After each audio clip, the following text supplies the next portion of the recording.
Hello दोस्तों, I hope you are doing well. Welcome to study point. Study point के इस video में हम लोग बात करने वाले हैं यूपीएससी मैथमेटिक्स ऑप्शनल पेपर के स्ट्रेटजी के ऊपर कि एक बिगिनर्स को कैसे इसकी तैयारी करनी है। सबसे पहले हम लोग बात करेंगे कि कौन कौन से स्टूडेंट हैं जिन्हें मैथमेटिक्स एक ऑप्शनल के तौर पे लेने चाहिए, मैथमेटिक्स के क्या प्रोज हैं, क्या पॉइंट्स हैं, इसको हमको समझना है ना। इसकी एडवांटेज क्या है, डिसएडवांटेज क्या है और किन स्टूडेंट को लेना ये सबसे बेहतर होगा। और एक बार जब हम मैथमेटिक्स को एज ऑप्शनल सेलेक्ट कर लेते हैं तो हमें इसकी तैयारी कैसे करनी है। अगर हम कोई भी कोचिंग इंस्टीट्यूट ज्वाइन नहीं कर रहे हैं, अगर हमें सेल्फ से तैयारी करनी है तो कैसे करनी है, तो इस वीडियो में हम लोग टोटली यही जानने वाले हैं। और इसके साथ साथ ये भी जानेंगे कि पिछले 5 सालों में, है ना, यूपीएससी मैथ ऑप्शनल के दोनों पेपर में किस टॉपिक से कितने नंबर के क्वेश्चन जो है वो पूछा गया है। तो ये सारे टॉपिक वाइज जो वेटेज है ये भी हम लोग इस वीडियो में डिस्कस करने वाले हैं। तो सबसे पहले हमारा जो क्वेश्चन है, पहला क्वेश्चन, कि कौन कौन से स्टूडेंट हैं जिन्हें मैथमेटिक्स ऑप्शनल लेना चाहिए। तो पहले स्लाइड में देखते हैं, who should consider math optional, यानी कि मैथ ऑप्शनल कौन कंसीडर कर सकते हैं। तो मेरा जवाब है सिंपल सा, बीएससी स्टूडेंट जो कि मैथमेटिक्स ऑनर्स से किए हैं या सिर्फ मैथ से किए हैं, या फिर हम कहेंगे बीटेक स्टूडेंट। बीटेक में इलेक्ट्रिकल इंजीनियरिंग हो, मैकेनिकल इंजीनियरिंग हो, इन सारे फील्ड के स्टूडेंट जो है वो मैथमेटिक्स को एज ऑप्शनल सेलेक्ट कर सकते हैं। ऐसा क्यों कर सकते हैं, तो सबसे पहले हम लोग बात करते हैं सेकेंड स्लाइड में। सेकेंड स्लाइड को आप एक बार देखिए, इस स्लाइड को यहाँ पे आप देखिए। सबसे पहले हम लोग बात करते हैं कि एक मैथमेटिक्स को अगर हम लोग ऑप्शनल के तौर पे लेते हैं तो इसके क्या प्रॉफिट है और क्या जो है इसके नुकसान है। ठीक है, सबसे पहले हम लोग ऑप्शनल को छोड़कर ये बात करते हैं कि अगर ऑप्शनल के अलावा हम कोई दूसरा सब्जेक्ट लेते हैं तब हमें क्या करना पड़ता है। तो ध्यान से देखिए, ऑप्शनल पेपर में 2 पेपर का होता है और जीएस जो पेपर है वो आपका 4 होता है प्लस 1 ऐसे पेपर होता है। आप यहां से देख लीजिए इसका पैटर्न क्या है। एग्जाम का पैटर्न कुछ इस तरीके से है कि आपका 4 जो है वो जीएस पेपर है, 1 आपका ऐसे पेपर है और 2 जो है वो आपका ऑप्शनल पेपर है। अब यहां से ये जो 4 जीएस पेपर है ना आपका, यहाँ से आपका हिस्ट्री है, ज्योग्राफी है और पॉलिटिकल साइंस है और ये आपका इकोनॉमिक्स है ना। मुख्य रूप से ये 4 ऐसे हैं जो कि आपके जीएस पेपर में आते हैं। इसमें एथिक्स और सोशियोलॉजी ये सब भी शामिल है, लेकिन ये मेन 4 आपके टॉपिक हैं जो कि आप ऑप्शनल के तौर पे सिलेक्ट कर सकते हैं। ठीक है, और एक आपका ऐसे पेपर हो जाता है और 2 ऑप्शनल पेपर आ जाता है। अब अगर आप मैथमेटिक्स को सिलेक्ट नहीं करते हैं तो इसके क्या फायदे हैं, इसको समझ लीजिए। ये हमारा जीएस पेपर है ना, ये वाली हमारी जीएस पेपर हो गई। तो अगर हम पब्लिक एडमिनिस्ट्रेशन को मान लेते हैं थोड़ी देर के लिए कि अगर हम पब्लिक एडमिनिस्ट्रेशन को एज ऑप्शनल सेलेक्ट कर रहे हैं तो 2 फायदे हैं। एक तो आपका जो ऑप्शनल पेपर है उसके लिए आप इसकी तैयारी कर लेंगे, इसके साथ साथ ये आपको जीएस में भी मदद करेगा, है ना। अगर आप सोशियोलॉजी लेते हैं तो ये भी आपका ऑप्शनल पेपर तैयार होगा, उसके साथ साथ आपके जीएस में भी मदद करेगा। इसके साथ साथ हिस्ट्री भी अगर आप सिलेक्ट करते हैं तो हिस्ट्री ऑप्शनल के लिए भी आप तैयारी कीजिएगा और इसके साथ आपका जीएस की भी तैयारी हो जाएगी। पॉलिटिकल साइंस के लिए और इस तरीके के जितने भी सब्जेक्ट हैं, यहाँ पे मैंने एटीसी डाल दिए हैं, जगह थोड़ी सी कम थी इसलिए, वो सारे सब्जेक्ट आप लेंगे तो आपको कहीं ना कहीं जीएस में आपकी मदद करेगा। लेकिन अगर आप साइंस स्ट्रीम की कोई सब्जेक्ट लेते हैं लाइक केमिस्ट्री, बायोलॉजी, मैथमेटिक्स, है ना, फिजिक्स, तो ये आपको जीएस पेपर में बिल्कुल मदद नहीं करने वाला है। अब इसके प्रॉफिट क्या है अगर आप दूसरे सब्जेक्ट लेते हैं तो इसमें क्या होता है कि आपको जीएस की भी प्रिपरेशन मिल जाती है, यानी कि आपको थोड़े से कम मेहनत करने होंगे जीएस में अगर हम किसी में से एक सब्जेक्ट को चुनते हैं। तो अगर हम मैथमेटिक्स को एज ऑप्शनल सेलेक्ट करते हैं तो सबसे पहला जो इसका डिसएडवांटेज आपको मिलेगा, आपका नुकसान जो मिलेगा, ये मैथमेटिक्स किसी भी तरीके से आपके जीएस के पेपर में मदद नहीं करेगा। ये आपका जो है वो इंडिपेंडेंट टॉपिक है, यानी कि ये आपको ऑप्शनल में ही लिखना है, आपके जीएस के पेपर में बिल्कुल जो है इससे मदद आपको नहीं मिलने वाली है। लेकिन अब यहाँ पे क्या रहता है कि सोशियोलॉजी या history, geography, political science, public administration या एंथ्रोपोलॉजी, आप कोई भी सब्जेक्ट लेते हैं, है ना, तो इन सब्जेक्ट के साथ क्या है कि हर बार जो क्वेश्चन का पैटर्न है वो कहीं ना कहीं करेंट से रिलेट कर दिया जाता है, जोड़ दिया जाता है। तो क्वेश्चन पूछने का जो पैटर्न है वो थोड़ा बहुत आपको मिलेगा कि हर एक क्वेश्चन नए जो करेंट इवेंट है उससे कनेक्टेड है। तो इसके लिए आपको बार बार रिवाइज करना पड़ेगा और आपको करेंट से लिंक करना पड़ेगा। लेकिन मैथमेटिक्स के साथ ऐसा नहीं है। मैथमेटिक्स जो है वो केवल और केवल स्टैटिक्स है। ये क्वेश्चन का पैटर्न जो है वो अगर एक क्वेश्चन है उसको सॉल्व करना है, प्रूफ करना है, तो वो क्वेश्चन ऐसा ही रहेगा चाहे वो किसी भी ईयर में पूछा जाए। तो ये इसका एक प्लस बेनिफिट है जो कि आप मैथमेटिक्स का मान सकते हैं। लेकिन माइनस इसका क्या है? माइनस ये है कि ये आपको जीएस पेपर में मदद नहीं करता है। ठीक है, तो अब आप समझ गए हो कि मैथमेटिक्स लेने में क्या जो है वो आपको प्रॉफिट है, क्या आपको नुकसान है। ठीक है, अब आइए अगले स्लाइड में हम लोग बात करते हैं। हम लोगों ने एग्जाम पैटर्न को भी देख लिया कि एग्जाम पैटर्न में हमारे 4 जीएस के पेपर हैं, एक ऐसे के पेपर हैं और 2 जो है वो ऑप्शनल पेपर हैं। 2 और पेपर हमें देने होते हैं जो कि कंपलसरी है। आप एक इंग्लिश को ले सकते हैं और एक कोई भी इंडियन लैंग्वेज को ले सकते हैं। 2 कंपलसरी है तो हम उसे अलग रखते हैं। आगे बात करते हैं इसके एडवांटेज के बारे में। हम मैथमेटिक्स के ऊपर बात करने वाले हैं। अब पूरा फोकस हमारी मैथमेटिक्स के ऊपर होने वाली है कि अगर हम मैथमेटिक्स सेलेक्ट करते हैं एज ऑप्शनल तब हम क्या कर सकते हैं। हाँ, एक डाउट और भी हो सकता है कुछ बच्चों को माइंड में कि अगर उनकी बैकग्राउंड बीएससी मैथमेटिक्स की नहीं रही है या फिर उन्होंने बीटेक नहीं करा है और उनको मन कर रहा है कि हाँ हमें मैथमेटिक्स लेनी है, तो अगर आप सिर्फ स्कूल लेवल की मैथमेटिक्स पढ़े हैं सीनियर सेकेंडरी स्कूल की, तो उससे यहाँ पे काम नहीं चलेगा। क्योंकि यहाँ पे जो पेपर का पूरा बनावट होता है ना, वो आप ऐसे कह सकते हैं कि जो आपकी बीएससी है ना लेवल है, इससे थोड़ी सी ऊपर की लेवल आती है ना, और आपकी जो एमएससी है यानी कि मास्टर जो आप करेंगे पीजी पोस्ट ग्रेजुएट, उससे थोड़ी सी नीचे लेवल की आती है। यानी कि आप कह सकते हैं बीएससी और एमएससी के बीच का लेवल होता है। तो ऐसे में जो स्कूलिंग किए हुए हैं वो ये चीज को नहीं कर सकते, या फिर अगर वो क्लासेस भी ज्वाइन करते हैं तो उनको काफी ज्यादा टाइम देना पड़ेगा। एक हम कंपेयर करें बीएससी या फिर इंजीनियरिंग स्टूडेंट से तो उनके अपेक्षा। ठीक है, अब सबसे पहले हम लोग बात कर लेते हैं कुछ एडवांटेज के बारे में कि मैथमेटिक्स ऑप्शनल को अगर हम सिलेक्ट करते हैं तो इसके एडवांटेज क्या है। सबसे पहला जो है, get very good marks in mathematics optional. आप मैथमेटिक्स ऑप्शनल में बहुत अच्छा नंबर ला सकते हैं। ठीक है, अभी तक का रिकॉर्ड रहा है, ये जितने भी ऑप्शनल पेपर हैं मैंने सारे ऑप्शनल पेपर के रिसर्च किए हैं, आपको यहाँ पे दिख भी जाएगा। तो इसमें क्या हुआ है कि मैथमेटिक्स अब तक का सबसे हाईएस्ट स्कोरिंग सब्जेक्ट रहा है। अगर मैं सेकेंड लेवल की बात करूं, अगर ऑप्शनल में हाईएस्ट स्कोरिंग क्या है तो एंथ्रोपोलॉजी सेकेंड नंबर में आता है, उसकी 362 है। यानी कि अब तक का 362 आया है अगर हम बात करें ऑप्शनल की, और मैथमेटिक्स की बात करें तो 375 अब तक का आया हुआ है। ठीक है, तो ये काफी हाईएस्ट स्कोरिंग सब्जेक्ट है। और यहाँ पे आप क्या कर सकते हो कि 60 to 70% जो आपके मार्क्स लाने हैं वो काफी वेरी इजी है। आप इसे आसानी से इसे ला सकते हो अगर आप बीएससी या फिर इंजीनियरिंग बैकग्राउंड के हो तो।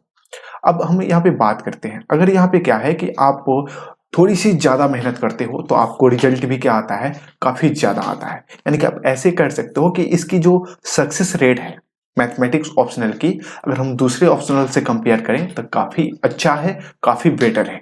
तो अगर आपका बैकग्राउंड मैथमेटिक्स ऑप्शनल का है या फिर आपने इंजीनियरिंग करी है तो फिर आप मैथमेटिक्स के गो थ्रू जा सकते हो। अगले स्लाइड में हम इसकी डिसएडवांटेज के बारे में बात करते हैं कि अगर आप दूसरे सब्जेक्ट और मैथमेटिक्स दोनों की टाइम कंज्यूमिंग की बात करें कि इसको प्रिपेयर करने में कितना टाइम लगता है, तो दोनों की अगर हम बात करें तो मैथमेटिक्स ऑप्शनल सबसे ज्यादा आपकी टाइम डिमांड करता है। यानी कि आप इसको जितना अधिक टाइम दोगे ये आपका जो तैयारी है उतना अच्छा से होगा, उतना ही अच्छा मार्क्स इसमें ला सकते हो। लेकिन बाकी के जो सब्जेक्ट हैं वो थोड़े से टाइम में भी तैयारी किए जा सकते हैं। तो यहाँ पे आपको जितना मोर इफर्ट लगाओगे तो मोर रिजल्ट आएगा, लेस इफर्ट लगाओगे तो लेस रिजल्ट आएगा। तो ये इसके डिसएडवांटेज है। यानी कि ये ज्यादा से ज्यादा आपके प्रैक्टिस जो है वो डिमांड करता है कि आप जितना ज्यादा प्रैक्टिस करोगे उतना मैथमेटिक्स आपका है, उतना आप स्कोरिंग इसमें कर पाओगे। अब इसमें हम लोग अगले स्लाइड में जानने वाले हैं what is the best strategy to crack IAS exam, है ना, या क्रेक द एग्जाम। इस एग्जाम को क्रेक करने के लिए खास करके मैथमेटिक्स ऑप्शनल को तैयारी करने के लिए हमारा जो स्ट्रेटजी होना चाहिए, क्योंकि हम उस तर्क में बात करने वाले हैं जहां पे हम कोई भी कोचिंग नहीं ले रहे हैं, तो हमें कैसे तैयारी करनी चाहिए और कैसे बीएससी और इंजीनियरिंग के जो स्टूडेंट हैं उनका सिलेबस ऑलरेडी 60 to 70% कवर हो गया है। इन सारे टॉपिक पे हम लोग अभी बात करने वाले हैं। तो यहाँ पे देखिए हमने सिलेबस को 2 पार्ट में डिवाइड करके रखा है। ये हमारा एक पार्ट है यहाँ पे, और ये जो है वो हमारा दूसरा पार्ट है। ये भी 250 मार्क्स का है और ये भी 250 मार्क्स का है। अब इसको कैसे तैयारी करना है, या सबसे पहले हम लोग बात कर लेते हैं कि कौन कौन से सिलेबस जो है वो कितना हमारा बीएससी या फिर इंजीनियरिंग में कवर हो गया है। तो सबसे पहले बात करते हैं लीनियर अलजेब्रा। तो कौन कौन से स्टूडेंट हैं जो लीनियर अलजेब्रा ऑलरेडी पढ़ चुके हैं। तो सबसे अगर मैं बात करूं तो बीएससी स्टूडेंट है ना, और इसके साथ साथ जो इंजीनियरिंग स्टूडेंट हैं वो इस चैप्टर को कर चुके हैं, है ना। अगर वो इलेक्ट्रिकल इंजीनियरिंग किए हुए हैं तो बीएससी और इंजीनियरिंग स्टूडेंट यानी कि बीटेक के स्टूडेंट लीनियर अलजेब्रा को पढ़ चुके हैं ऑलरेडी अपनी ग्रेजुएशन के टाइम में। कैलकुलस की बात करें तो कैलकुलस भी सेम है, कैलकुलस को भी उन्होंने पढ़ा है। कैलकुलस जितने भी मैथमेटिक्स है हमारा, उसका एक तरीके से आप कह सकते हो कि प्लस पॉइंट है ना, क्योंकि इससे रिलेटेड सारे जो हमारा टॉपिक है उसमें ये हेल्प करता है। उसके बाद हम लोग बात करें एनालिटिकल ज्योमेट्री की। तो एनालिटिकल ज्योमेट्री आपने बीएससी करा है तो आपने बीएससी में जरूर पढ़ा होगा, और इसके साथ साथ जो इंजीनियरिंग मैथमेटिक्स है उसमें भी आपने ये पढ़ा है। ओडीई की बात करें, ऑर्डिनरी डिफरेंशियल इक्वेशन, तो आपने इसे बीएससी में भी पढ़ा है और इसको आपने इंजीनियरिंग मैथमेटिक्स में भी पढ़ा है। और उसके बाद बात कर ले डायनेमिक्स एंड स्टैटिक्स की। तो ये डिपेंड करता है कि आपने किस यूनिवर्सिटी से बीएससी करी है। कुछ यूनिवर्सिटी में स्टैटिक्स और डायनेमिक्स को पढ़ाया गया है, कुछ यूनिवर्सिटीज में ये नहीं पढ़ाया गया है। तो अगर आपके यूनिवर्सिटी के सिलेबस में ये नहीं है तो आपने नहीं पढ़ा होगा, लेकिन कुछ यूनिवर्सिटी में ये पढ़ाया गया है। तो यहाँ पर भी मैं कह सकता हूँ कि बीएससी और इंजीनियरिंग मैथमेटिक्स के स्टूडेंट जो हैं वो इस टॉपिक को पढ़े हुए हैं। हाँ, यहाँ पे फोकस करना कि इंजीनियरिंग मैथमेटिक्स में जो मैकेनिकल इंजीनियरिंग किए हैं वो ये टॉपिक पढ़े हैं स्टैटिक्स एंड डायनेमिक्स की, ठीक है। इलेक्ट्रिकल में जो इंजीनियरिंग है उसमें ये टॉपिक नहीं है। अच्छा, उसके बाद मैं बात करता हूं वेक्टर एनालिसिस की। तो वेक्टर एनालिसिस में ये बीएससी स्टूडेंट, ठीक है, और बीएससी स्टूडेंट के साथ साथ जो इलेक्ट्रिकल मैथ इंजीनियरिंग किए हुए हैं वो ये सब्जेक्ट को पढ़े हुए हैं, ठीक है। तो इधर आप देख सकते हो कि कौन कौन से टॉपिक जो है वो आप ऑलरेडी पढ़ चुके हो अपने ग्रेजुएशन के दौरान। अच्छा, आ जाते हैं आप ये हमारा पेपर 2 में। पेपर 2 में एब्स्ट्रैक्ट अलजेब्रा, तो इसको आपने इंजीनियरिंग में नहीं पढ़ा है लेकिन बीएससी में आपने इसे जरूर पढ़ा है। एब्स्ट्रैक्ट अलजेब्रा एक और नाम से जाना जाता है जिसको हम लोग मॉडर्न अलजेब्रा कहते हैं, है ना। तो ये आपने बीएससी में पढ़ा है, ये आपके बीएससी में जरूर होगा। अगर मैं बात करूं रियल एनालिसिस की, तो रियल एनालिसिस को भी आपने बीएससी में पढ़ा है।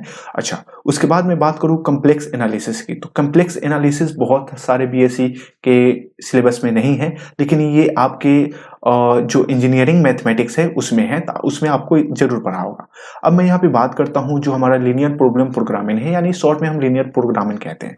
तो इसे आपने बीएससी में जरूर पढ़ा होगा। हाँ, कुछ यूनिवर्सिटीज के सिलेबस हैं जिसमें प्रोग्रामिंग, लीनियर प्रोग्रामिंग नहीं है, लेकिन अधिकतर जो यूनिवर्सिटीज हैं उनके बीएससी मैथमेटिक्स में ये सिलेबस है, तो आपने जरूर पढ़ा होगा। इसके साथ साथ जो इंजीनियरिंग मैथमेटिक्स है उसमें भी ये टॉपिक है, तो वहां पे आपने पढ़ा होगा।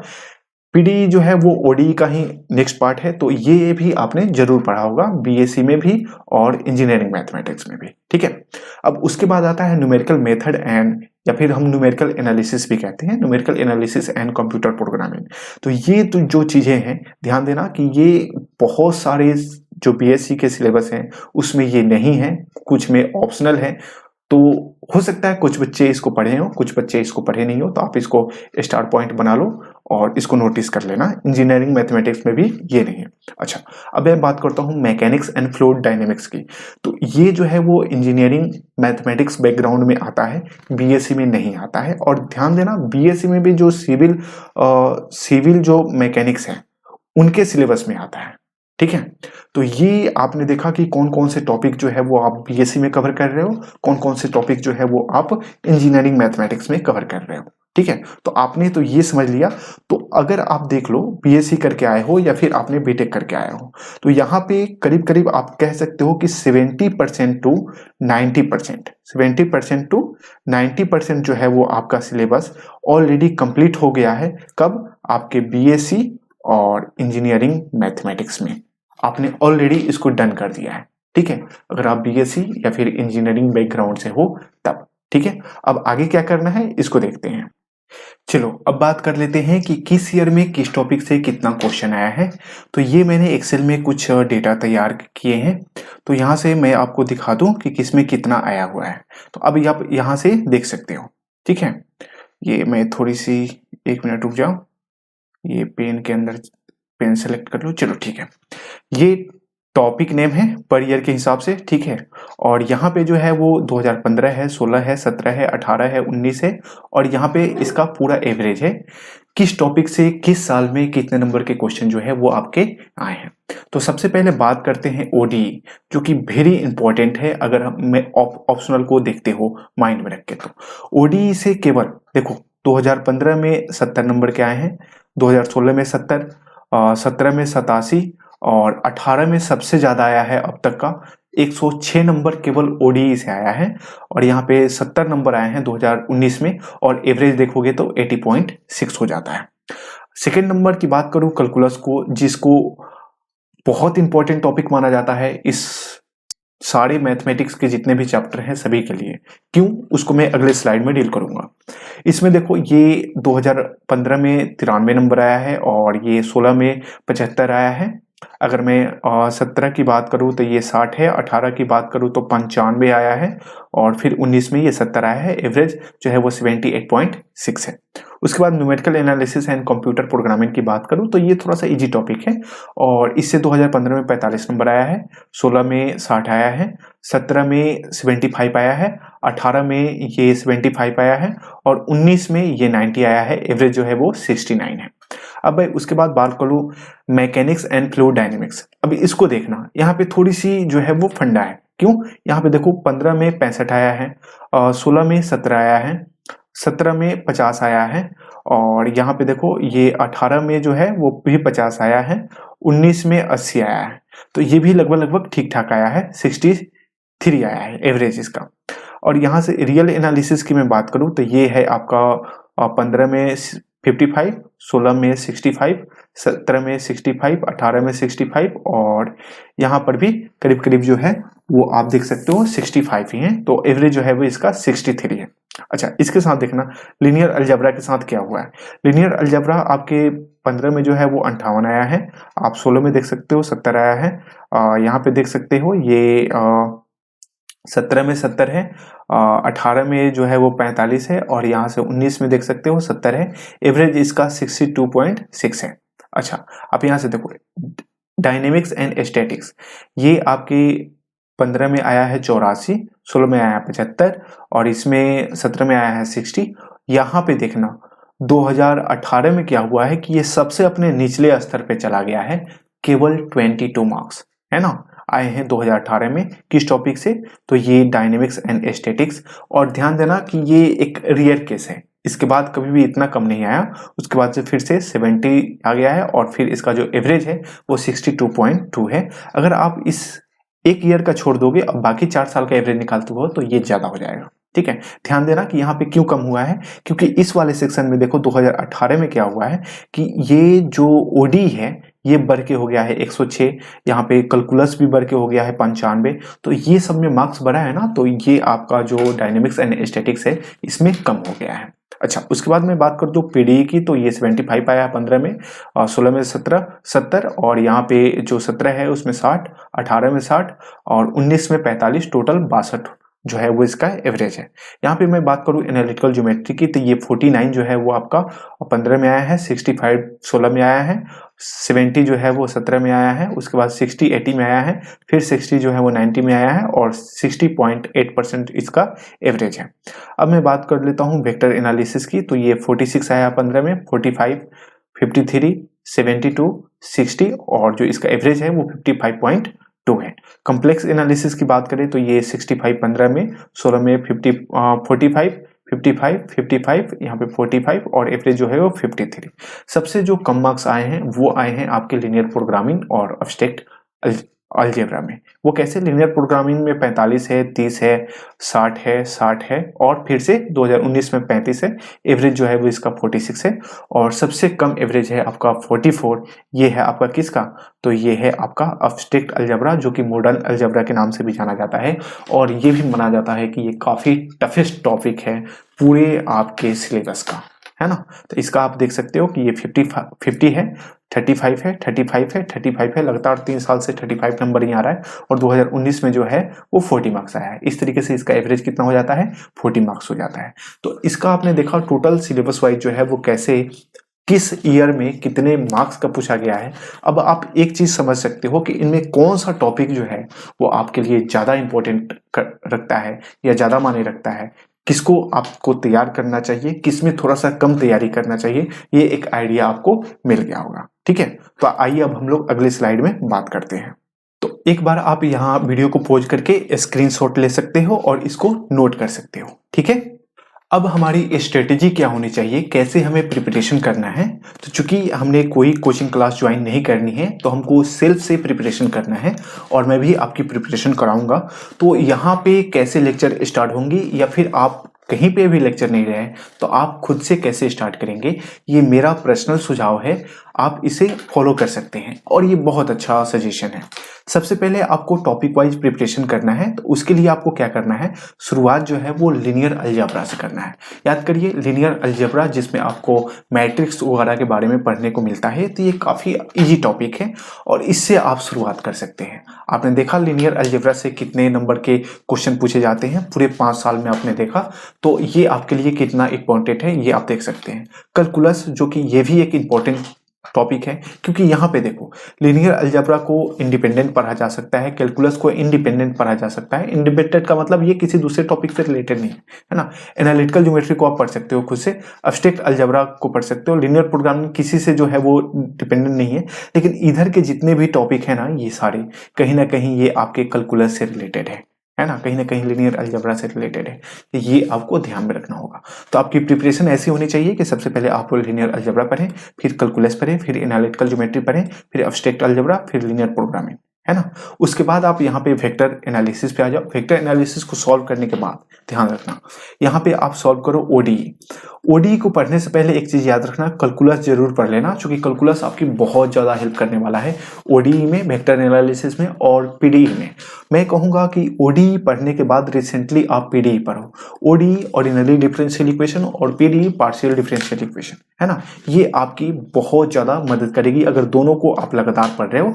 लेकिन अगर ऐसे देखोगे पेपर वाइज तो ओडीई जो है वो पेपर 1 का सिलेबस है और पीडीई जो है वो पेपर 2 का सिलेबस है। तो यहाँ पे आपको फोकस करना होगा, लेकिन आपकी तैयारी जो है वो पेपर वाइज नहीं टॉपिक वाइज करनी होगी अगर आप कहीं पे क्लासेस नहीं ले रहे हो तो। ठीक है, उसके बाद आपको कॉम्प्लेक्स एनालिसिस, फिर आ जाना है numerical analysis and computer programming, जो कि बिल्कुल इंडिपेंडेंट है, ये आप कभी भी पढ़ सकते हो, इसके लिए कोई भी पीछे का नॉलेज नहीं चाहिए आपको।